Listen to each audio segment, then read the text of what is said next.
नमस्कार दोस्तों, स्वागत है आपका स्टडी फॉर सिविल सर्विसेज में। वीडियो को पूरा देखिए। कोई भी आपका फीडबैक है, कोई सजेशन है, तुरंत वीडियो में कमेंट करके जरूर बताइए। अच्छा लगे तो वीडियो लाइक जरूर कर लीजिए और ऐसे वीडियो लगातार फ्री में पाने के लिए चैनल को तुरंत सब्सक्राइब कर लीजिए और बेल आइकन को जरूर टैप कर लीजिए ताकि आगे भी सारे वीडियो आपको मिलते रहे। यूट्यूब में फॉलो करते हैं तो प्लीज ये वाला फ्री टेलीग्राम चैनल जरूर ज्वाइन कर लीजिएगा। सारे नोटिफिकेशन, सारे अपडेट यहीं पे आते हैं, ध्यान रखिएगा। स्टडी फॉर सिविल सर्विसेज का कोई भी पेड ग्रुप अगर आपको ज्वाइन करना है तो सिर्फ 856480560660897523864455 यही नंबर है हमारे, सिर्फ जहां पे कॉल या व्हाट्सएप कर सकते हैं। इंस्टाग्राम पे हमारा पेज जरूर फॉलो कर लीजिएगा, study4civil.services है। ट्विटर पे हमको जरूर फॉलो कर लीजिएगा, @study4civils है। सारे क्वेश्चन अटेम्प्ट करिए और स्कोर अपना तुरंत कमेंट करके बताइए। दोस्तों नमस्कार, स्टडी फॉर सिविल सर्विसेज में आप सभी का स्वागत है। 2025 प्रीलिम्स एग्जामिनेशन की पेड क्विज हम लोग यूपीपीएससी की देख रहे हैं। ठीक है, इसको स्टार्ट करेंगे। आपके लिए इन्फॉर्मेशन है कि इसके फॉर्म्स जो है नोटिफिकेशन आ चुका है। ठीक है, तो आप लोग बिना देर किए हुए फॉर्म को अपने फिल कर लीजिए, जो लोग भी अपीयर हो रहे हैं इस बार। ठीक है, और अभी वैकेंसीज की संख्या लगभग 200 ही है, बट घबराने की जरूरत नहीं है। आपका एग्जामिनेशन 12 अक्टूबर को है। ठीक है, तो तब तक जितने अध्याचन मिलेंगे या प्रीलिम्स का जब तक रिजल्ट नहीं आ जाता तब तक जितने भी अध्याचन होते हैं इसमें ही आपके 200 जो हैं इसमें जुड़ के। ठीक है, तो इनकी संख्या अभी अप्रॉक्सीमेटली 500 प्लस होने की संभावना है। ठीक है, तो यहाँ पे आप लोग फॉर्म फिल करें और इस सीरीज को फॉलो करें। काफ़ी एक्सपेक्टेड क्वेश्चन हैं और अब जो है लापरवाही करने की जरूरत नहीं है। एग्जामिनेशन के लिए बिल्कुल अच्छे से पढ़ाई लिखाई स्टार्ट कर दे। तो हम स्टार्ट करते हैं अपना वीडियो फर्स्ट क्वेश्चन के साथ। आज के हमसे पूछा गया है, हाल ही में किस राज्य में बरदा वन्यजीव अभ्यारण्य का उद्घाटन किया गया है। ठीक है, तो जिससे जो करंट अफेयर्स के रेफरेंस में है। ठीक है, तो इसलिए इनको पढ़ना जरूरी है। वैसे राज्य की जितनी हमारी चीज़ें हैं उसको ध्यान रखेंगे, wild life sanctuaries, national park, tiger reserve, ये सब चीज़ें। ठीक है, उत्तर प्रदेश के संबंध में। तो फिलहाल बरदा की बात करें तो ये द्वारका रीजन में है, गुजरात में। ठीक है, और ये एशियाटिक लायंस के रेफरेंस में जाना जाता है। ये एक इम्पॉर्टेंट क्वेश्चन है हमारे एग्जामिनेशन यूपीएससी के लिए कि हाल ही में उत्तर प्रदेश सरकार ने राज्य के कितने जिलों में विशेष शिक्षा जोन बनाए जाने की घोषणा की है। ठीक है, तो देखिए जिले तो इसमें खैर 5 ही हैं, एक कंबाइंड क्षेत्र जो कि बुंदेलखंड हमारा है, और 5 जिलों में कौन है? लखनऊ, गोरखपुर, अयोध्या, गौतम बुद्ध नगर और आगरा। ठीक है, तो कुल इनकी संख्या है 6 और मेनली हायर एजुकेशन जो है उसको प्रमोट या बूस्ट करने के लिए इन जोन्स की स्थापना की जा रही है। हाल ही में प्रकाशित एक पुस्तक द बुक ऑफ नाउ है ना, बुक का नाम और राइटर का नाम इंपॉर्टेंट है, तो Manoj V Jain, option B. ये भी इंपॉर्टेंट क्वेश्चन है, हाल ही में किस राज्य के विभव कुमार तालुकदार को, जो हमारा ये IUCN है ना, अंतर्राष्ट्रीय प्रकृति संरक्षण संघ के प्रजाति अस्तित्व आयोग के द्वारा संरक्षण नेतृत्व यानी कि वाइल्ड लाइफ कंजर्वेशन में एक लीडरशिप के लिए द हैरी मैसल अवार्ड दिया गया। तो एक क्वेश्चन ये भी ध्यान रखेंगे कि हैरी मैसल अवार्ड जो है किस संस्थान द्वारा प्रदत्त है, तो IUCN, और भारत के असम के एनवायरमेंटलिस्ट हैं विभव कुमार तालुकदार। ठीक,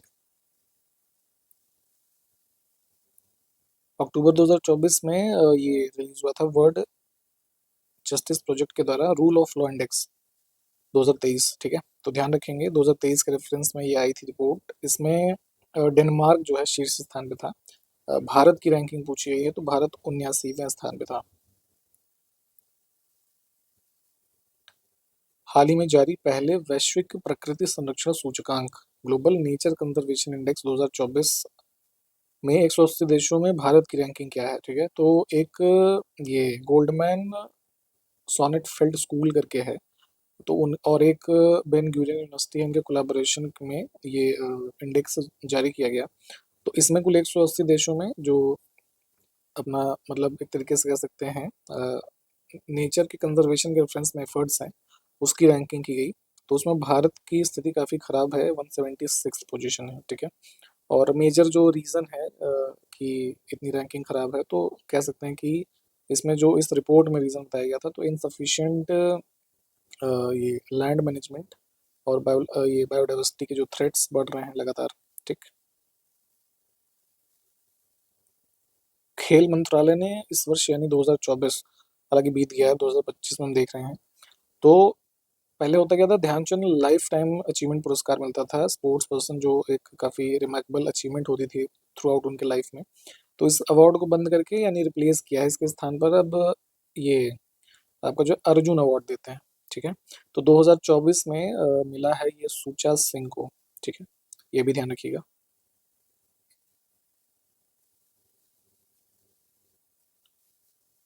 हाल ही में रतन टाटा जी की जो है मृत्यु हुई थी, तो उन्हीं के ऊपर एक पुस्तक लिखी गई जिसका नाम है रतन टाटा अ लाइफ, है ना? तो इसका राइटर का नाम बताना है, तो थॉमस मैथ्यू। हाल ही में किस भारतीय अभिनेता को ब्रिटेन में महात्मा गांधी नेतृत्व पुरस्कार से सम्मानित किया गया? तो ये अवार्ड दिया गया था इनको, दारा सिंह खुराना, ऑप्शन डी जो है। और ये मेंटल हेल्थ इश्यूज के बारे में अवेयरनेस कह सकते हैं फैलाने के लिए ये अवार्ड इनको दिया गया है। नेक्स्ट है, हाल ही में उत्तर प्रदेश महिला आयोग के अध्यक्ष के रूप में किसको नियुक्त किया गया है? इंपॉर्टेंट है ये भी। अ, ये बबीता चौहान, ऑप्शन फर्स्ट, ठीक है। इसी के साथ साथ ये भी ध्यान रखेंगे 2024 में ही अक्टूबर में जो हमारा नेशनल कमीशन ये है ना फॉर वुमेन, तो इसकी भी जो है चेयरपर्सन अपॉइंट की गई थी दूसरी, इनका क्या नाम था? विजया किशोरे रहाटकर, ठीक। दोनों नाम ध्यान रखेंगे। हाल ही में पूर्वी उत्तर प्रदेश के पहले सैनिक स्कूल का उद्घाटन किस जिले में किया गया है? ठीक, तो ये सितंबर 2024 में हुआ था गोरखपुर में।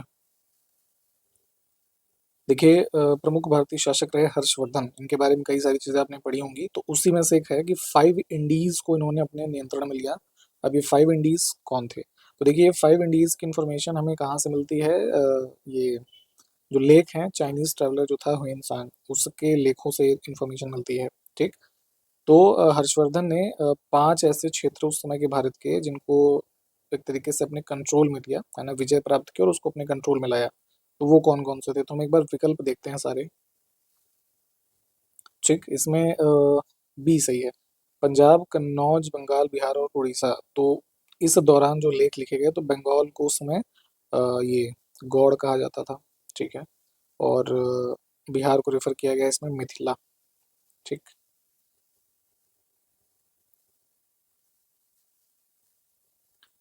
देखिए यूपी पीसीएस में पहले लगभग हर साल ये क्वेश्चन पूछा जाता था कि भोपाल में जो गैस त्रासदी हुई थी दिसंबर 1984 में, तो किस गैस के जो लीक हुआ था उसके माध्यम से? तो मिथाइल आइसोसाइनेट, है ना? आप इसको जानते रहिए, है ना? शॉर्ट फॉर्म में एमआईसी भी इसको कहा जाता है। तो हुआ क्या था, इस रिसाव में बहुत सारे लोगों की जान गई, तो उसके बाद से ही एक फिर एक्ट बना भारत में, है ना? ये एनवायरमेंटल प्रोटेक्शन एक्ट 1986, ठीक है।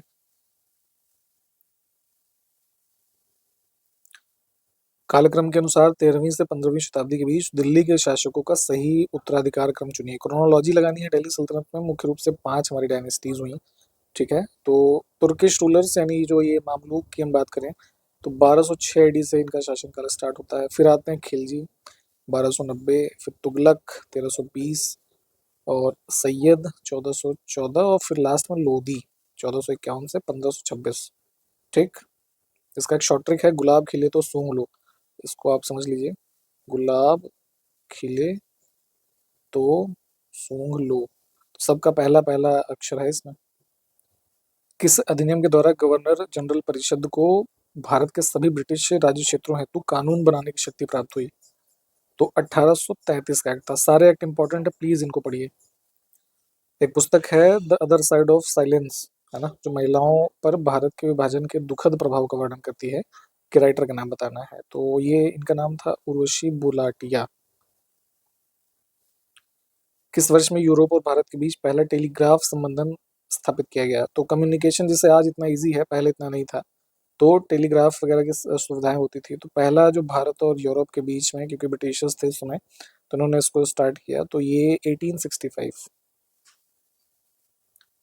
इसमें से कौन अपरिवर्तनवादी यानी नो चेंजर्स के समूह से संबंधित नहीं था? देखिए ब्रिटिश जो फ्रीडम स्ट्रगल हमारा चल रहा था ब्रिटिश शासनकाल में, तो एक कांग्रेस के विदिन एक समूह था जिसको नो चेंजर्स के नाम से जाना गया। ये ऐसे लोग थे जो उस समय लेजिस्लेटिव काउंसिल्स में भारतीयों के शामिल होने को अपोज करते थे और नॉन कॉपरेशन मूवमेंट को कंस्ट्रक्टिव वे में, है ना, कंटिन्यू करने में बिलीव करते थे। तो मुख्य जो लीडर्स थे इसमें, है ना, जैसे ये आपके वल्लभ भाई पटेल, राजेंद्र प्रसाद, सी राजगोपालाचारी, है ना, यहाँ पे अंसारी जी, ठीक है, कस्तूरी रंगा, विट्ठल भाई पटेल जो है ये ऑड हो जाएंगे। हाल ही में किस भारतीय टेक कंपनी ने फ्रांस में अपनी तरह का पहला मानव केंद्रित आर्टिफिशियल इंटेलिजेंस उत्कृष्टता केंद्र स्थापित करने की घोषणा की है? तो ह्यूमन सेंट्रिक एआई सेंटर का मतलब जो है इसमें तरह तरह के जो स्टार्टअप्स, एकेडमिक जो स्कॉलर्स हैं, रिसर्च ऑर्गेनाइजेशंस हैं, तो ये सब जो है एक तरीके से ग्लोबल कंपैटिबिलिटी एक तरीके से बढ़ा सकें सब लोग अपने अपने इनपुट्स को दे करके। तो इस चीज़ के लिए कह सकते हैं सेंटर को स्थापित करने की घोषणा की थी हमारा जो टीसीएस है ना, टाटा कंसल्टेंसी सर्विसेज कंपनी। तो ये जो है इसका ये मतलब कह सकते हैं डेवलपमेंट कर रहे हैं कहाँ पे, पेरिस में। ठीक। नेक्स्ट है, हाल ही में किस भारतीय ग्रंथ को यूनेस्को के memory of the world Asia Pacific regional register में शामिल किया गया है? अ, ये यूनेस्को का ही बेसिकली एक कह सकते हैं प्रोग्राम है ना, शुरू हुआ था 1992 में। तो जो कुछ इस तरह की इंटेंजिबल चीज़ें हैं ना, उसको शामिल किया था इसमें। तो भारत की तरफ से इसमें जो रामचरितमानस हमारा है, पंचतंत्र की कहानियाँ जो हैं, और सहृदय लोक लोकाना, इन तीनों चीज़ों को शामिल किया गया है। ऑप्शन डी इम्पॉर्टेंट है, प्लीज़ इसको ध्यान रखेंगे। निम्नलिखित हड़प्पा सभ्यता स्थलों में से जो सीढ़ीदार स्थल के साथ एक बड़े खुले क्षेत्र का प्रमाण दर्शाता है या यहाँ पे मिलता है और इसको एक स्टेडियम के रूप में पहचाना जाता है, वो कौन सा है? ठीक, तो हमने पहले डिस्कस किया हुआ इंडस वैली के जो हमारे स्थल हैं, अलग अलग जगहों से अलग अलग इन्फॉर्मेशन मिलती है, एविडेंसेस मिले हैं। ठीक है, तो उसी में से इस जो विशेषता वाला क्षेत्र है ये हमारा है कौन सा, धोलावीरा। ठीक है, कहाँ पे ये इसकी लोकेशन है वर्तमान, रण ऑफ कच्छ। ठीक। नेक्स्ट है, सहजिया संप्रदाय जिसका प्रारंभ 10वीं और 11वीं शताब्दी में हुआ था, सामान्यतः किससे संबंधित है? इस दौरान ये एक काइंड ऑफ रिलीजियस मूवमेंट कह सकते हैं, बंगाल रीजन में था। ठीक है, सहज एक शब्द होता है मतलब काइंड ऑफ इजी, है ना, तो उससे ही बना है सहजिया, इसका अर्थ भी यही है। तो ये लोग जो है भक्ति मूवमेंट, अर्ली भक्ति ट्रेडिशन कह सकते हैं, फॉलो करते थे और रीजन था बंगाल। 8वीं शताब्दी के बाद से मणिग्रामम दक्षिण भारत में एक प्रसिद्ध क्या था? मणिग्रामम बेसिकली एक व्यापारियों का समूह संघ होता था, है ना, डी ऑप्शन को चुनेंगे, जो मेनली ये साउदर्न इंडिया, इधर श्रीलंका और चाइना वगैरह में ट्रेड करते थे। उनका एक ये संघ जो है इस रूप में जाना जाता था। नेक्स्ट है, कौन एक महिला नयनार संत नहीं है इसमें से? तो हमने पहले भी डिस्कस किया था, साउदर्न इंडियन रीजन में है ना विष्णु के उपासक थे 12 अलवार संत, उसमें से एक महिला थी अंडाल, है ना, ये हमने पहले देखा था, तो यही ऑड हो गया। ठीक, बाकी ये सब जो है नयनार थे। किस वर्ष में हिंदू महासभा एक हिंदू संगठन के रूप में स्थापित हुई और भारत में एक संगठन के रूप में अस्तित्व में आई? ठीक है, तो देखिए कांग्रेस से कह सकते हैं, है ना, उसमें से जो एक ऑर्थोडॉक्स हिंदूज का ग्रुप था, उन्होंने हिंदू महासभा की स्थापना की 1915 में। और जो पूछा था कि फाउंडर कौन थे मुख्य, तो मदन मोहन मालवीय जी। ठीक, ऑप्शन सी करेक्ट है। ठीक है, ध्यान रखेंगे। A bunch of old letters किसने लिखा और प्रकाशित किया? ये जो है कलेक्शन ऑफ लेटर्स है प्राइम मिनिस्टर फॉर्मर जो रहे हमारे जवाहरलाल नेहरू जी का। ठीक, एक क्वेश्चन यहाँ पे मैं पूछता हूँ आपसे, वेटिंग फॉर वीज़ा, इसके लेखक का नाम बताइए कमेंट करके।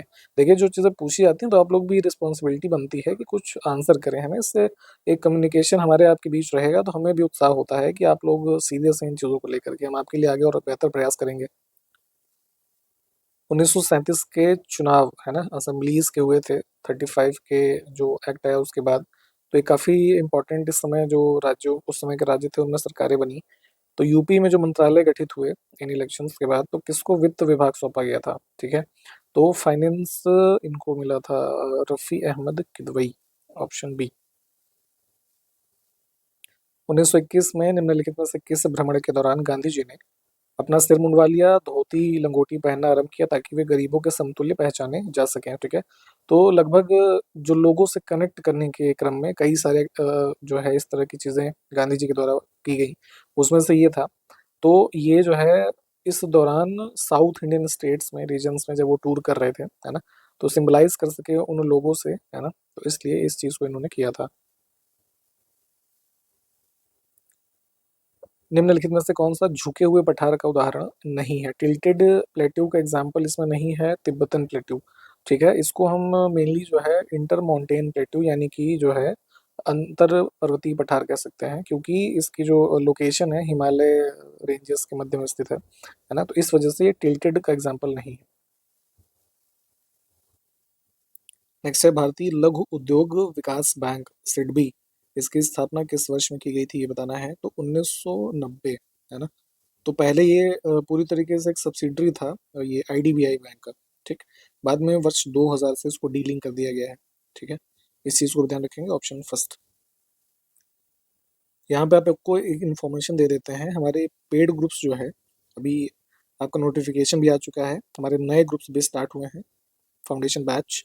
इसके अलावा full study material with discussion या विदाउट डिस्कशन के ग्रुप, ठीक है। इसके अलावा टेस्ट सीरीज, पेड क्विज जो आप ये देख रहे हैं, प्रैक्टिस बहुत ज़रूरी है, तो इन चीज़ों में भी आप जुड़ सकते हैं सेपरेटली, ठीक है। इसके अलावा आप मेंस की तैयारी अभी से करना चाहें क्योंकि आंसर राइटिंग भी ज़रूरी है, इन सब में आप जुड़ सकते हैं हमारे साथ। इस वीडियो के डिस्क्रिप्शन बॉक्स में हमारे 3 मोबाइल नंबर हैं, उस पे कॉल या व्हाट्सएप के ज़रिए आपको इन्फॉर्मेशन मिलेगी। बहुत ही नॉमिनल फी में आप बिल्कुल स्टार्टिंग से सिलेक्शन तक की तैयारी हमारे साथ कर सकते हैं, ठीक है। और इसी वीडियो का जो इंट्रोडक्शन वाला पार्ट है, वहाँ पे भी ये तीनों मोबाइल नंबर जो है वो बताए जाएंगे, तो उन पे आप जो है कॉन्टैक्ट कर सकते हैं। नेक्स्ट है भारत में औद्योगिक संबंधों के त्रिपक्षीय निकाय निम्नलिखित में से किस आयोग की सिफारिशों पर प्रारंभ हुए। तो भारत में जो है ये गवर्नमेंट, एम्प्लॉय और वर्कर, है ना। तो तीनों के सामूहिक रूप से जो इंडस्ट्रियल डिस्प्यूट्स हैं उसको रिजॉल्व करने के लिए ये रिकमेंडेशन की गई थी विटले कमीशन के द्वारा, ठीक है।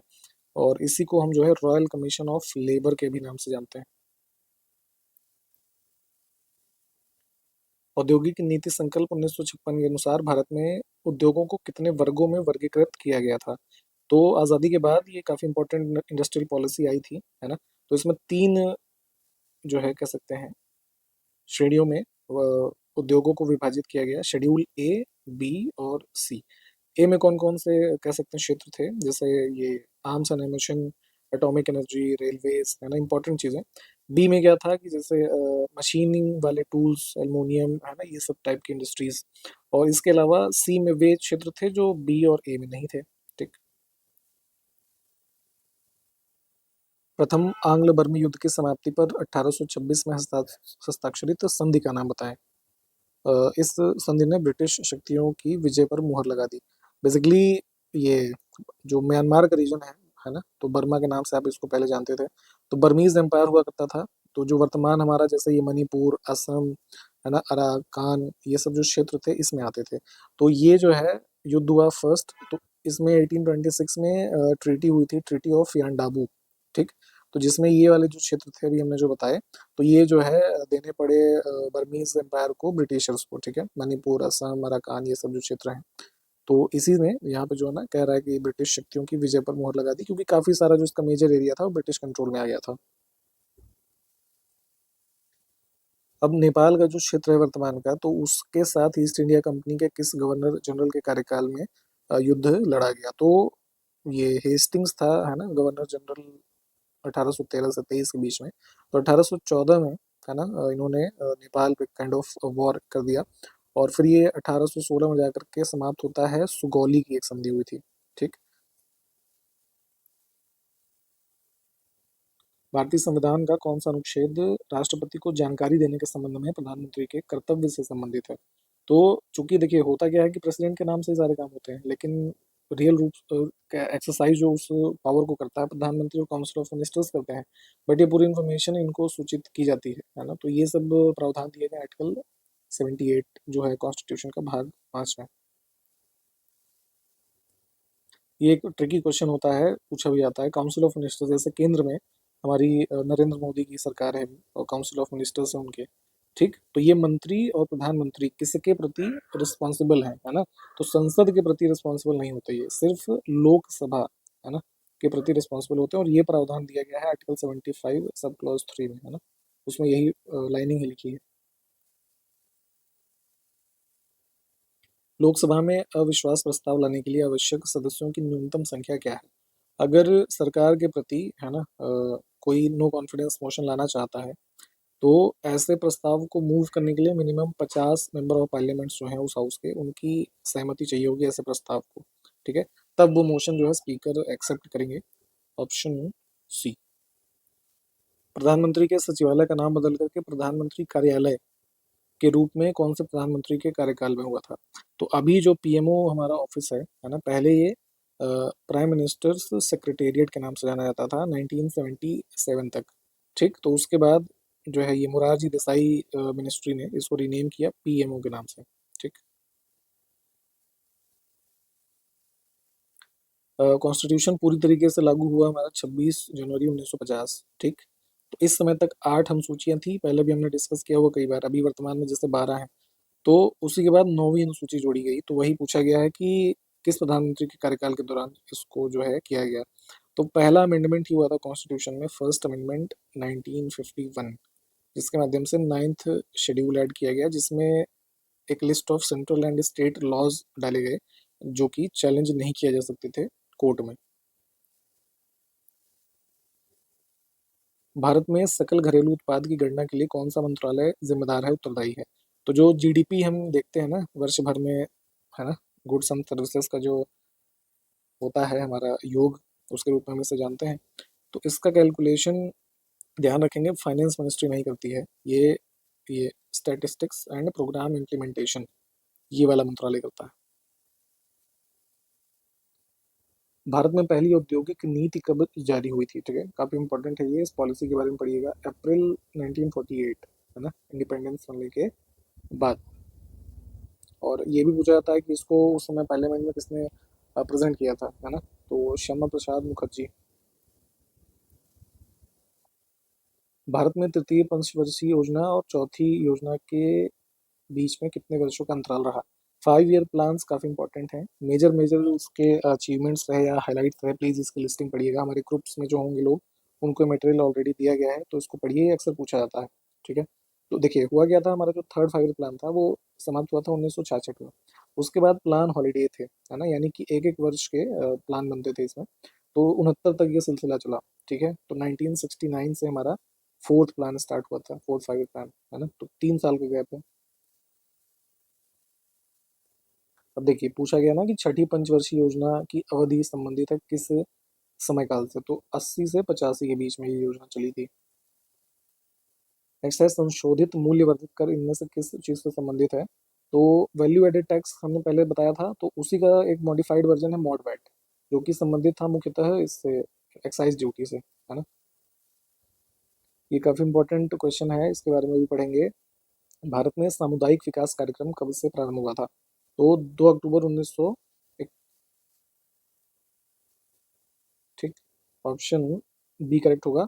काफ़ी इंपॉर्टेंट प्लान था ये, मेनली जो है हमारा जो रूरल सोसाइटी थी इस समय पे काफ़ी, आपको पता है आज़ादी के बाद अंडर डेवलप थी, तो उसी को, है ना, कई सारे जो एस्पेक्ट हैं लोगों के जीवन के, रूरल सोसाइटी के, उसको इंटीग्रेट करने से संबंधित थी ये योजना। ठीक है,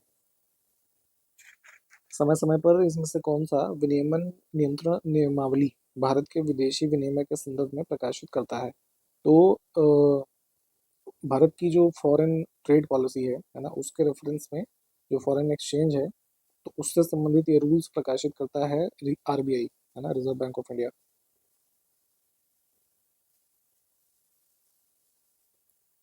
निम्नलिखित में से कौन भारत सरकार की ओर से न्यूनतम समर्थन मूल्य निर्धारित करता है? तो जितने भी क्रॉपिंग सीजन है उसके पहले आप देखते होंगे ना कि हमारी क्रॉप्स के लिए मिनिमम जो है सपोर्ट प्राइस जो मार्केट मंडीज के रेफरेंस में आता है ना, तो इसके निर्धारण के लिए हमारी एक कमीशन है, commission for agricultural cost and prices, है ना, ये निर्धारित करते हैं।